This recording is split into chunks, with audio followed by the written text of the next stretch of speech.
యెషయా గ్రంథము 66వ అధ్యాయము 1 నుంచి 24 వచనములు. యెహోవా ఇలాగు ఆజ్ఞ ఇచ్చుచున్నాడు, ఆకాశము నా సింహాసనము, భూమి నా పాదపీఠము.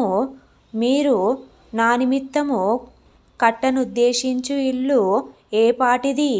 నాకు విశ్రమ స్థానముగా మీరు కట్టనుద్దేశించున్నది ఏపాటిది? అవన్నీయు నా హస్తకృత్యములు, అవి నా వలన కలిగినవని యెహోవా సెలవిచ్చుచున్నాడు. ఎవడు దీనుడై నలిగిన హృదయము గలవాడై నా మాట విని వణుకుచుండునో వానినే నేను దృష్టించుచున్నాను. ఎద్దును వధించువాడు నరుని సంపువాని వంటివాడే. గొర్రెపిల్లను బలిగా అర్పించువాడు కుక్క మెడను విరుచువాని వంటివాడే. నైవేద్యము చేయువాడు పంది రక్తము అర్పించువాని వంటివాడే. ధూపము వేయువాడు బొమ్మను స్తుతించువాని వంటివాడే. వారు తమకిష్టమైనట్లుగా త్రోవలను ఏర్పరచుకొనిరి.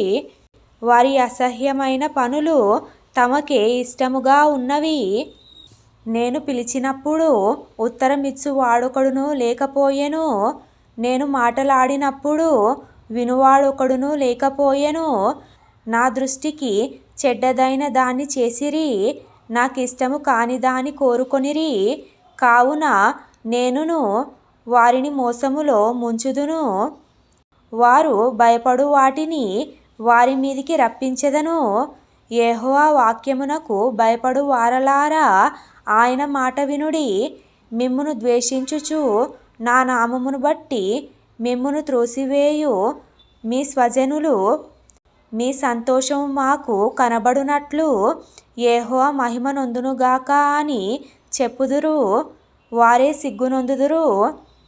ఆలకించుడి, పట్టణములో అల్లరి ధ్వని పుట్టుచున్నది. దేవాలయము నుండి శబ్దము వినబడుచున్నది. తన శత్రువులకు ప్రతీకారము చేయుచుండు యెహోవా శబ్దము వినబడుచున్నది. ప్రసవ వేదన పడకమునుపు ఆమె పిల్లను కనినది. నొప్పులు తగలకమునుపు మగపిల్లను కనినది. అట్టి వార్త ఎవరు వినియుండిరి? అట్టి సంగతులు ఎవరు చూచిరి? ఒక జనమును కనుటకు ఒకనాటి ప్రసవ వేదన చాలునా? ఒక నిమిషములో ఒక జనము జన్మించునా? సియోనునకు ప్రసవ వేదన కలుగగానే ఆమె బిడ్డలను కనెను. నేను ప్రసవ వేదన కలుగజేసి కనిపింపక మానెదనా అని యెహోవా అడుగుచున్నాడు. పుట్టించు వాడనైన నేను గర్భమును మూసెదనా అని నీ దేవుడు అడుగుచున్నాడు.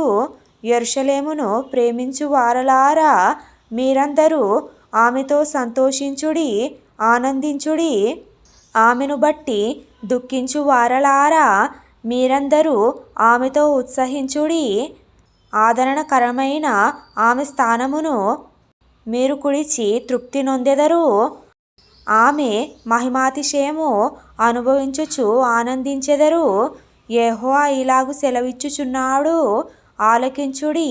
నదివలె సమాధానమును ఆమె యొద్దకు పారజేయుదును. మీరు జనముల ఐశ్వర్యమును అనుభవించునట్లు ఒడ్డు మీద పొర్లిపారు జలప్రవాహము వలె మీ యొద్దకు దానిని రాజేతును. మీరు చంకను ఎత్తుకొనబడెదరు, మోకాళ్ళ మీద ఆడింపబడెదరు. ఒకని తల్లి వానిని ఆదరించునట్లు నేను మిమ్మును ఆదరించెదను. యెరూషలేములోనే మీరు ఆదరింపబడెదరు. మీరు చూడగా మీ హృదయము ఉల్లసించును, మీ ఎముకలు లేతగడ్డి వలె బలియును.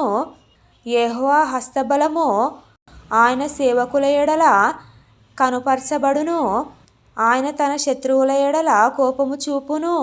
ఆలకించుడి, మహాకోపముతో ప్రతీకారము చేయుటకును అగ్నిజ్వాలలతో గద్దించుటకును యెహోవా అగ్ని రూపముగా వచ్చుచున్నాడు. ఆయన రథములు తుఫాను వలె త్వరపడుచున్నవి. అగ్ని చేతను తన ఖడ్గము చేతను శరీరులందరితో ఆయన వ్యాజ్యమాడును. యెహోవా చేత అనేకులు హతులౌదురు. తోటలోనికి వెళ్ళవలెనని మధ్య నిలుచున్న యొకని చూచి తమ్ము ప్రతిష్ఠించుకొనుచు పవిత్రపరచుకొనుచున్న వారై పంది మాంసమును, హేయ వస్తువును, పంది కొక్కులను తినువారును ఒకడును తప్పకుండా నశించెదరు. ఇదే యెహోవా వాక్కు. వారి క్రియలు, వారి తలంపులు నాకు తెలిసేయున్నవి. అప్పుడు సమస్త జనములను, ఆయా భాషలు మాటలాడు వారిని సమకూర్చెదను. వారు వచ్చి నా మహిమను చూచెదరు. నేను వారి ఎదుట ఒక సూచక క్రియను జరిగించెదను. వారిలో తప్పించుకొనిన వారిని వీలుకాండ్రైన తర్షీషు, పూలు, లూదు అను జనుల యొద్దకును, తుబాలు, యావాను నివాసుల యొద్దకును నేను పంపెదను. నన్ను గూర్చిన సమాచారము విననట్టియు, నా మహిమను చూడనట్టియు దూరద్వీపవాసుల యొద్దకు వారిని పంపెదను. వారు జనములలో నా మహిమను ప్రకటించెదరు. ఇశ్రాయేలీయులు పవిత్రమైన పాత్రలో నైవేద్యమును యెహోవా మందిరములోనికి తెచ్చునట్లుగా గుర్రముల మీదను, రథముల మీదను, డోలిల మీదను, కంచర గాడిదల మీదను, ఒంటెల మీదను ఎక్కించి సర్వజనములలో నుండి నాకు ప్రతిష్ఠిత పర్వతమగు యెరూషలేమునకు నీ స్వదేశీయులను యెహోవాకు నైవేద్యముగా వారు తీసుకొని వచ్చెదరని యెహోవా సెలవిచ్చుచున్నాడు. మరియు యాజకులుగాను లేవీయులుగాను ఉండుటకై నేను వారిలో కొందరిని ఏర్పరచుకొందును అని యెహోవా సెలవిచ్చుచున్నాడు. మరియు యెహోవా ఇలాగు సెలవిచ్చుచున్నాడు, నేను సృజింపబోవు క్రొత్త ఆకాశమును క్రొత్త భూమియు లయము కాక నా సన్నిధిని నిల్చునట్లు నీ సంతతియు నీ నామమును నిలిచియుండును. ఇదే యెహోవా వాక్కు. ప్రతి అమావాస్య దినమునను ప్రతి విశ్రాంతి దినమునను నా సన్నిధిని మ్రొక్కుటకై సమస్త శరీరులు వచ్చెదరు అని యెహోవా సెలవిచ్చుచున్నాడు. వారు పోయి నా మీద తిరుగుబాటు చేసిన వారి కళేబరములను తేరి చూచెదరు. వాటి పురుగు చావదు, వాటి అగ్ని ఆరిపోదు. అవి సమస్త శరీరులకు హేయముగా ఉండును.